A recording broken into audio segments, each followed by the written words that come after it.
Hi, Steve here from SF Steve channel.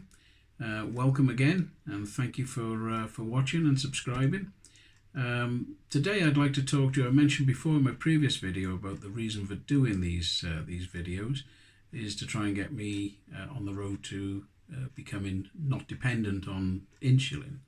And so today I know most people know what diabetes is, but not everybody. And so I'm just going to quickly run through the different types of diabetes there are, what causes them, and what you can do if you have certainly type 2 like I've got.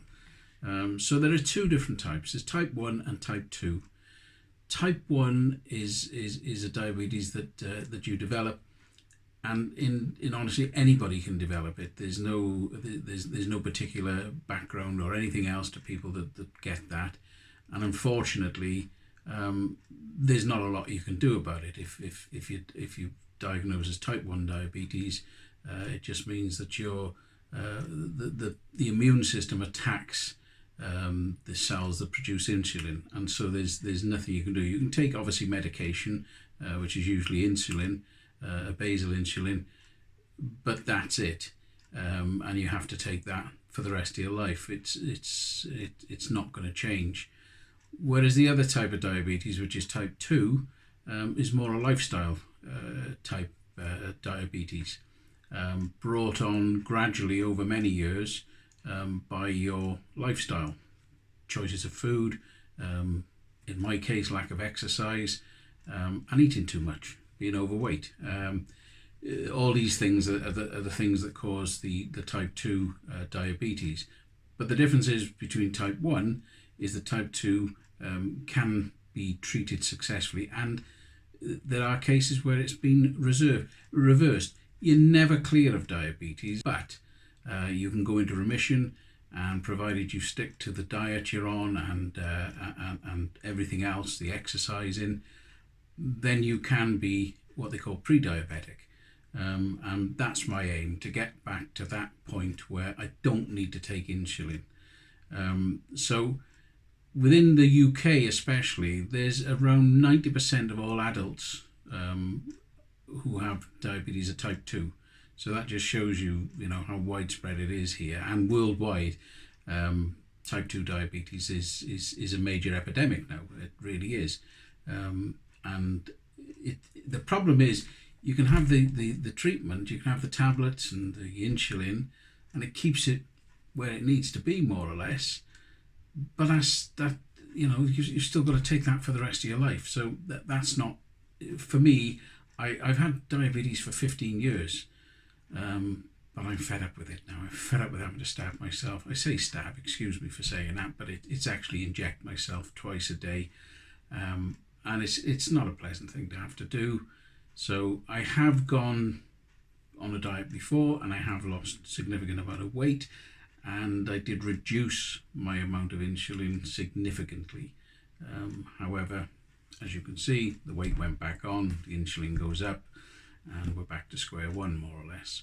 So the symptoms of diabetes are sort of feeling thirsty, going to wee more in the night especially, feeling tired, blurred vision. I mean, I do get that. If I overeat on carbs and sweet things, my vision does blur. Quite often of an evening, if I've had a lot of chocolate, shall we say, sitting watching TV becomes quite interesting, because my body knows, my eyes know that I've had too much, and it does affect your eyesight quite significantly.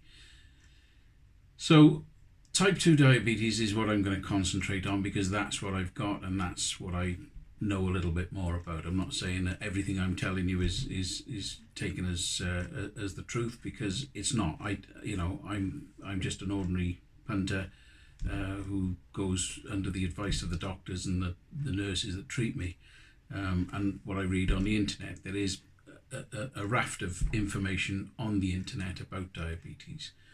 One of the things that a lot of people think with diabetes is that, and I mentioned I eat chocolate, I do love chocolate, but people just think that's what it is. You're eating far too much sweet stuff, which gives you the diabetes and makes you, sugar dependent.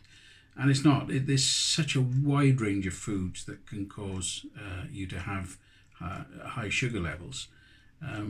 Carbohydrates is one of the biggest problems, but there's no real restriction on what you eat when you're diabetic. You can eat anything, but like they talk about every diet, it's got to be done in moderation. And you have to avoid the foods that you know, or reduce the foods that you know are high in carbs, because the carbs take longer to break down, and while they're breaking down, they're releasing sugars into your system, and so on and so forth. I know if I have chips from a chip shop, my sugar levels go sky high. So what happens if you become, as I say, type 1 is a separate thing altogether. I can, and all type 2 diabetics can do something about it to certainly make things better for us, and that's what I want to do.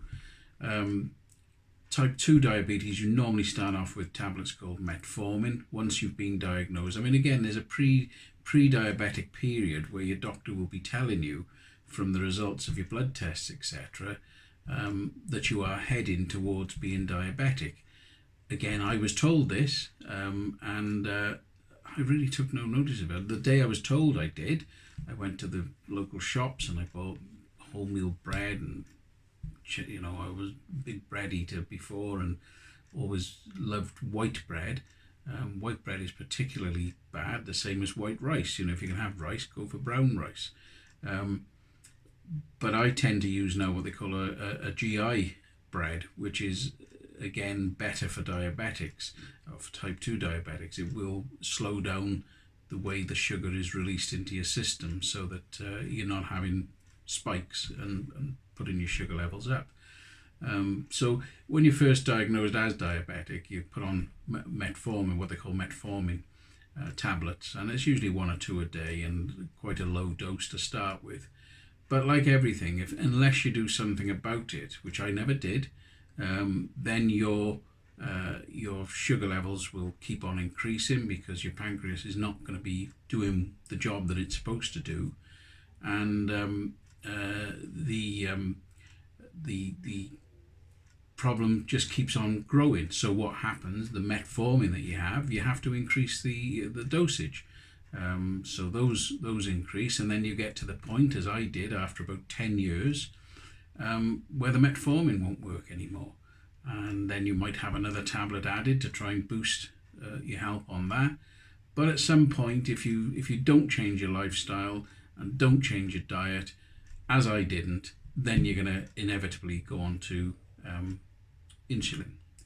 And so that's what happened to me, and I've been on insulin, as I say, now for about 12 years, which really is, it's unforgivable, because to not have to take that is in my power. I can stop that. So it's getting the willpower to do it, and I'm hoping with this YouTube channel that that's going to drive me to do this, because I need to lose weight. I'm getting older, and I'm going to have problems as I get older.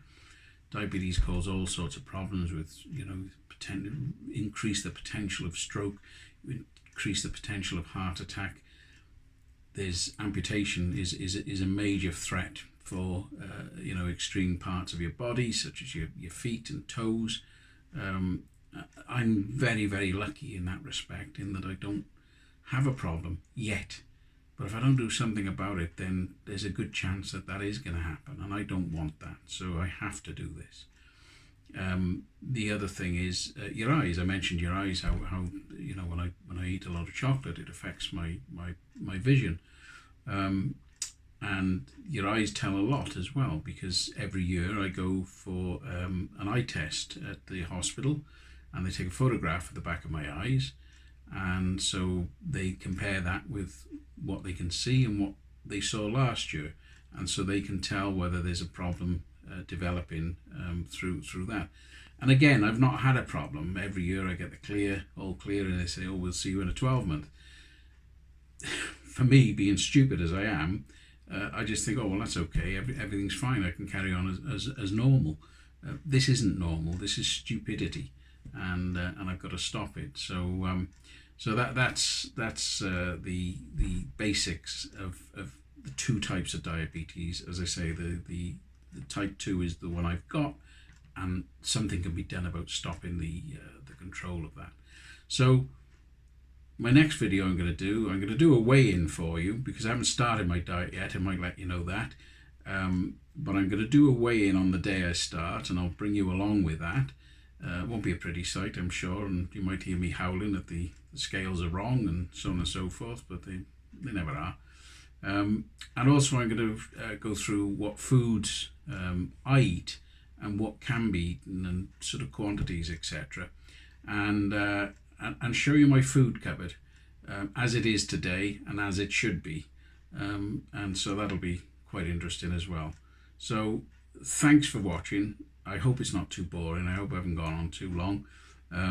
I do want to get this done. I do want to lose the weight and become non-dependent on insulin, which will be such a great thing for me. And I hope also, if people who are type 2 are following this video and following my journey to get off this insulin, it might encourage them to do the same. And so, you know, anybody who's got the same problems, make a note, you know, down below, and let's have a chat going as well to try and encourage each other to do this. So that's it for now from Steve, from SF Steve. Thanks for watching, and as I say, I'll see you soon with the next video where we'll look at foods, etc. and weigh-ins. Okay, thank you, bye.